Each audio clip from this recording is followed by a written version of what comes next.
दोस्तों जय माता दी। आज हम बात करने वाले हैं चंद्र राशि कर्क के जातकों की। 19 मई से 14 जून तक आपका भविष्य फल कथन कैसा रहेगा, ये बात करेंगे, उपायों की बात करेंगे और शुभता प्राप्त करने के लिए हमें क्या क्या करना है ये भी हम करेंगे और ये भी हम जानेंगे। मेरे चंद्र राशि के जातकों, आप बहुत सेंसिटिव संवेदनशील होते हो, भावुक होते हो और कल्पनाओं की दुनिया में जीते हो, परंतु लोगों के लिए बड़े सहायक होते हो। परिवार आपको प्रिय है, परंतु कई बार आप अनिर्णय की स्थिति में आ जाते हो।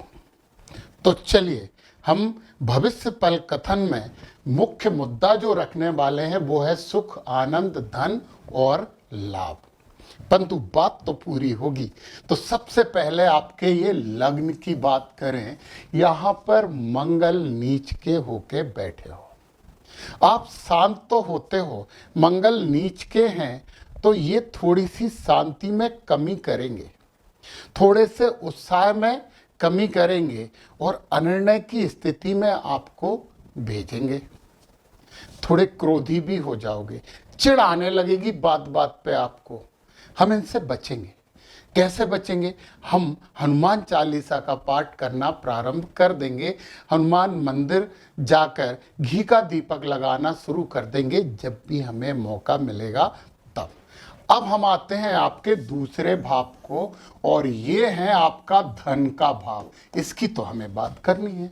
यहाँ पर केतु महाराज विराजमान है, परंतु राशि सिंह है और इसके स्वामी बैठे हुए हैं आपके लाभ में।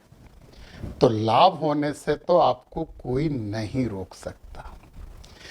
यहाँ पर केतु महाराज थोड़ी सी पारिवारिक विवाद उत्पन्न करेंगे, थोड़ा धन संचय में समस्याएं उत्पन्न करेंगे। धन संचय में समस्या क्यों होगी?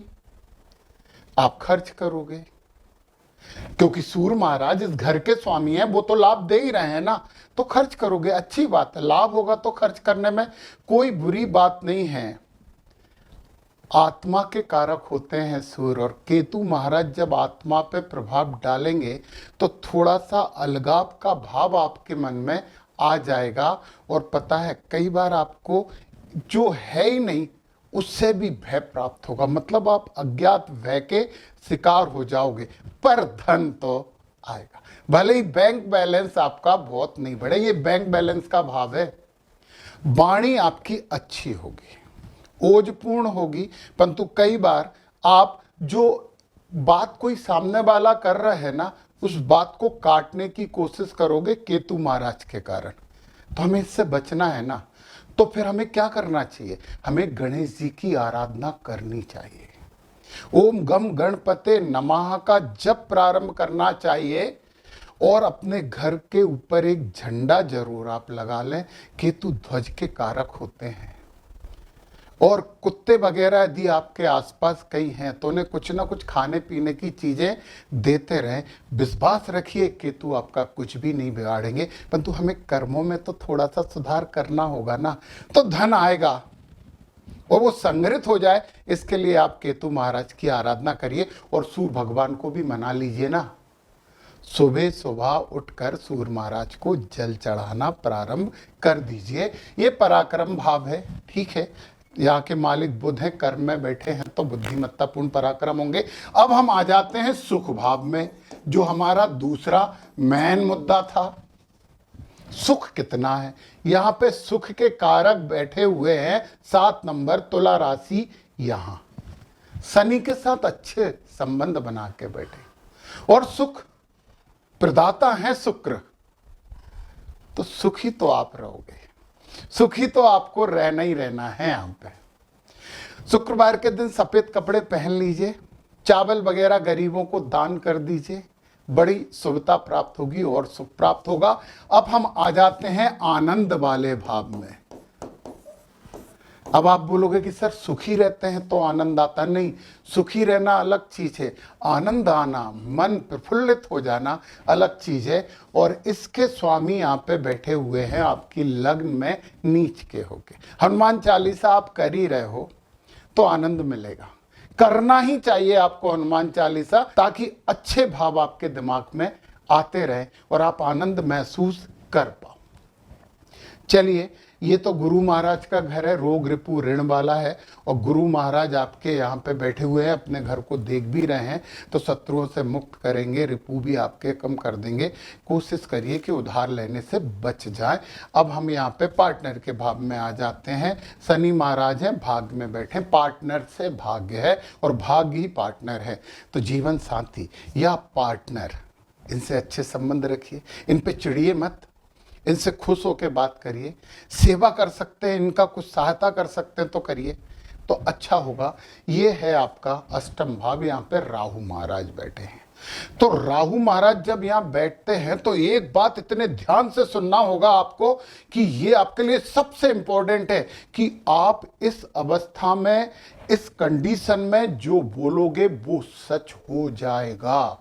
99% संभावना है कि आप जो बोलोगे वो सच हो जाए। तो अच्छा बोलिए ना, और अच्छा बोलेंगे। क्यों अच्छा बोलेंगे उसका कारण मैं बताता हूं आपको। गुरु महाराज की यहाँ पे दृष्टि है, गुरु महाराज की यहाँ पे नवम दृष्टि है, तो फिर आप बुरा नहीं बोलेंगे, अच्छा बोलेंगे। बच्चों को छोटों से भी गलती से भी कुछ गलत नहीं बोले, अच्छा बोले, होगा। तो इस समय तो आपको एक बड़ी सिद्धि प्राप्त हो गई है ना राहु महाराज के यहाँ आने के कारण। धन लाभ भी करवाते हैं राहु महाराज, यहाँ से आपको ऐसी संपत्ति से लाभ करवा देते हैं जिसके बारे में आप सोचते ही नहीं हो। देवी जी की आराधना आपको करते रहना चाहिए, बीज मंत्र का पाठ आप करते रहिए, माता जी को मना लें, मातृशक्ति को मना लें, माता और माता जैसी महिलाओं का सम्मान करें। तो यहाँ पे राहु महाराज आपको 1.5 साल तक अच्छा देने वाले हैं, पीड़ा ईड़ा नहीं दे पाएंगे। चलिए, भाग्य में शुक्र और शनि बैठे हैं, पर एक बहुत इंपॉर्टेंट बात सुनिए। ये है आपकी वृषभ राशि, और वृषभ राशि के स्वामी उच्च के होठ के भाग्य में बैठे हैं। अब आप सुनिए जरा, भाग्य लाभ है, भाग्य ही लाभ है। तो आपके भाग्य में तो लाभ है, तो कर्म अच्छे करिए, व्यवस्थित कर लीजिए, तो ये लाभ आपको जरूर मिलेगा। या शनि महाराज हैं, परंतु शुक्र से अच्छे संबंध चलेगी शुक्र की, क्योंकि शुक्र उच्च के बैठे हैं। तो थोड़ी सी अस्थिरता शनि महाराज देंगे, परंतु शुक्र महाराज कहेंगे दोस्त ज्यादा अस्थिरता नहीं, मैं हूं ना यहाँ पे, उच्च का हूं, अच्छा करो इसके लिए। तो शुक्र महाराज अच्छा करेंगे। हर चीज में लॉजिक लगाइए, कॉन्सेप्ट लगाइए, वैज्ञानिक दृष्टिकोण अपनाइए, वैदिक तो है ही। तो अब आप कर्म वाले भाव में जाएं, यहाँ पे बुध बैठे हुए हैं, तो कर्म बुद्धिमत्ता पूर्ण होंगे। और देखिए ना, ये पराक्रम में है, तो कर्म से पराक्रम है, पराक्रम से कर्म है। अब आप आ जाइए अगली चीज में, लाभ भाव में। लाभ भाव में सूर्य महाराज आके बैठ गए, बहुत बहुत बहुत शुभ होते हैं। अरे यार, आदित्य हृदय स्तोत्र का पाठ करिए या सुनिए, कर सकते हो तो करिए, नहीं तो सुनिए जरूर, बहुत शुभता प्राप्त होगी। ये जो 15 मई से 15 जून तक का समय है ना, यहाँ पे सूर्य महाराज आपको बहुत लाभ करवाने आए हैं। तो ये 1 महीने तो आदित्य हृदय स्तोत्र का पाठ करिए, नहीं तो सुनिए, सुनना ही चाहिए आपको दोस्तों। फिर आप जो है ना, आपकी संवेदनशीलता में प्रसन्नता आएगी, दुख कम आएगा। अब गुरु महाराज यहाँ पे 12वें भाव में बैठे, बुरे बिल्कुल नहीं होते हैं, विदेश यात्रा होती है, उन्नति भी करवाते हैं, अच्छी चीजों में खर्च करवाते हैं, धार्मिक यात्राओं में खर्च करवाते हैं, धर्म कर्म करवाते हैं, आप दानी भी हो सकते हो इस स्थिति में। परंतु गुरु महाराज की देखिए ना, 1 2 3 4 5, 5वीं दृष्टि आपके सुख भाव में है, सुख को बढ़ाएंगे, पहली बात। फिर इसके बाद 7वीं दृष्टि आपके रोग रिपु ऋण वाले भाव में है, इनकी समस्याएं कम करेंगे, अमृतमयी दृष्टि होती है गुरु की। और इसके बाद ये जो नवम दृष्टि है, ये राहु महाराज को 1 साल तक संभाल के रखेगी।